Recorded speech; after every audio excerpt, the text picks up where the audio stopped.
আজ আমি দেখাবো কাঁঠালের নতুন একটা রেসিপি। চলো ঝটপট আমরা রেসিপিটা দেখে নিই। রেসিপিটা তোমাদের কেমন লাগলো অবশ্যই তোমরা আমাকে কমেন্ট করে জানাবে। চলো ঝটপট দেখিয়ে নিই। এই রেসিপিটা বানানোর জন্য আমি 500 গ্রাম কাঁঠাল নিয়ে নিয়েছি। কাঁঠালটা খুব ভালো করে কেটে নিয়েছি। কেটে নেওয়ার পরে আমি দিয়ে দিচ্ছি কাঁঠালটা কুকারের মধ্যে। প্রেসার কুকারে দিয়ে আমি কাঁঠালটাকে সিদ্ধ করে নেব। হালকা জল দেব অল্প করে, আর দেব অল্প হলুদ গুঁড়ো আর অল্প নুন। সবগুলো দিয়ে খুব ভালো করে আমি কাঁঠালটাকে আগে সিদ্ধ করে নেব। বেশি সিটি দেব না, 3 থেকে 4টে সিটি দেব, যাতে কাঁঠালটা একবারে খুব ভালো করে ঘাটা না হয়ে যায়। এইভাবে 4টা সিটি দেওয়ার পরে গ্যাসটা বন্ধ করে দেব। তারপরে আমি কুকারটা রেখে দেবো। যতক্ষণ না কুকারটা নিজে থেকে খুলে যাচ্ছে ততক্ষণ আমি কুকারটা আমি রেখে দেব। এরপরে আমি কাঁঠালগুলো কুকার থেকে বের করে নেব। বের করে ঠান্ডা করতে দিয়ে দেব। আর আমি বসিয়ে দেব কড়াইতে দিয়ে দিয়েছি তেল। তেলটা খুব ভালো করে যখন গরম হয়ে যাবে তখন আমি দিয়ে দেব গোলমরিচ গুঁড়ো, গোটা গোলমরিচ, গোটা জিরে, শুকনো লঙ্কা, দারচিনি আর এলাইচি, বড় এলাইচি, ছোটো এলাইচি যে কোনো ব্যবহার করতে পারো। আর ছোটো ছোটো টুকরো করে পেঁয়াজগুলো কেটে রেখেছিলাম, সেই পেঁয়াজগুলো দিয়ে দেবো। পেঁয়াজগুলো দিয়ে খুব ভালো করে ভেজে নেব। পেঁয়াজগুলো যতক্ষণ আমার ভাজা হচ্ছে ততক্ষণ আমি চলো অন্য মশলাগুলো রেডি করে নিই। টমেটো দিয়ে দিয়েছি, একটা বড় টমেটো, একটা কাঁচা লঙ্কা, 2 ইঞ্চির মতন আদা, 5 থেকে 6টার মতো রসুন, ধনেপাতা আর নারকেলের গুঁড়ো। এটা মার্কেটে নারকেলের গুঁড়োটা কিনতে পাওয়া যায়। নারকেলের গুঁড়ো দিয়ে দিয়েছি।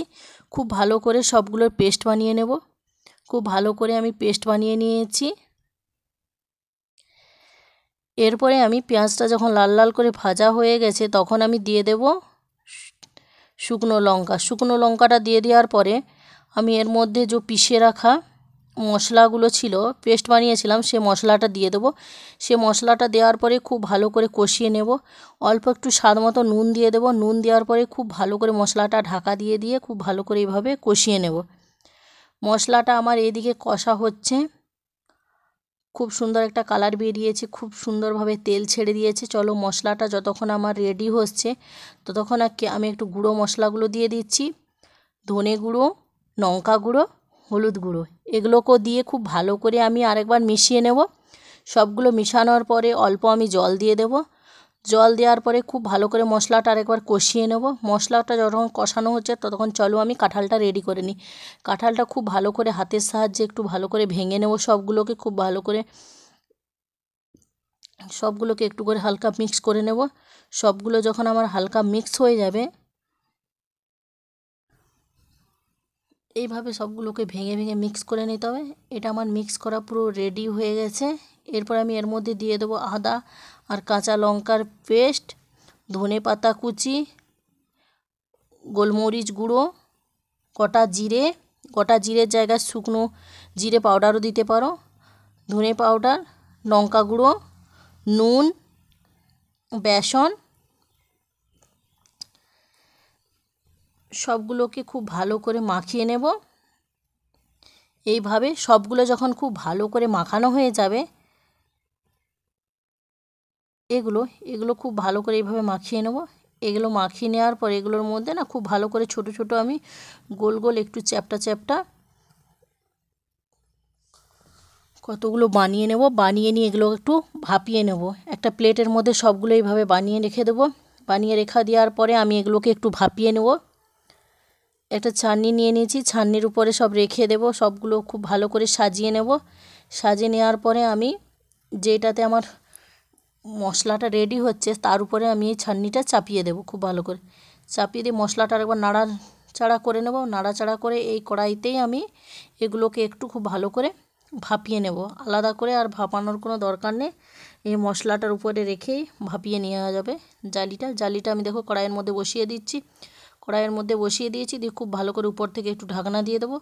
ঢাকনা দিয়ে একটুক্ষণ ভাপিয়ে নেব। দেখো একটুক্ষণ পরে আমি ঢাকনাটা খুলে নিয়েছি। আমার এগুলো খুব ভালো করে ভাপানো হয়ে গেছে। এগুলো বার করে নিচ্ছি। মশলাগুলো আরেকবার খুব ভালো করে নাড়াচাড়া করে নিচ্ছি। মশলাটা খুব ভালো করে নাড়াচাড়া করে নিয়েছি। এরপরে আমি একটু অল্প ফ্রেশ ক্রিম দিয়ে দেবো। ফ্রেশ ক্রিম দিয়ে দেওয়ার পরে খুব ভালো করে আরেকবার নাড়াচাড়া করে নেব। এইভাবে আরেকবার নাড়াচাড়া করে নিয়েছি। খুব সুন্দর একটা কালার বের হয়েছে।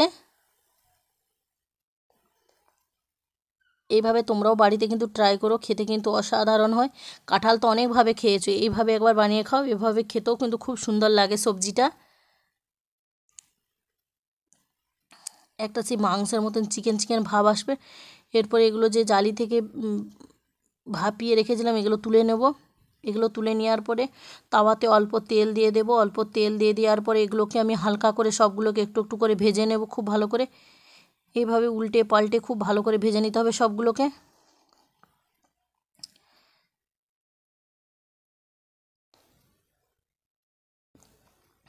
এইভাবে সবগুলোকে ভেজে নেব। খুব সুন্দর করে লাল লাল করে ভেজে নিতে হবে। এক সাইডটা ভাজা হয়ে গেলে আরেক সাইডটা আমি উল্টিয়ে নেব। এইভাবে সবগুলো ভাজার পরে আমি তুলে নেব এগুলোকে।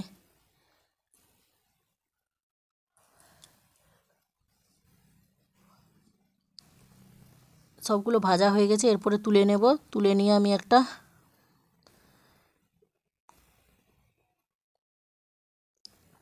এগুলো সব তুলে নিয়েছি। তুলে নেওয়ার পরে আমি যে গ্রেভিটা বানিয়েছিলাম সেই গ্রেভিটার মধ্যে আমি ভাজা জিরে গুঁড়ো, গরম মশলা আর কসুরি মেথি গুঁড়ো সবগুলোকে একসঙ্গে মিক্স করে দেবো। মিক্স করে নিয়ে একটু ফুটিয়ে নেব। ফুটে যাওয়ার পরে আমি যে কাঁঠালের বড়াগুলো ভেজে রেখেছিলাম সেই বড়াগুলো দিয়ে দেবো। দিয়ে দেওয়ার পরে খুব ভালো করে আরেকবার নাড়াচাড়া করে নেব।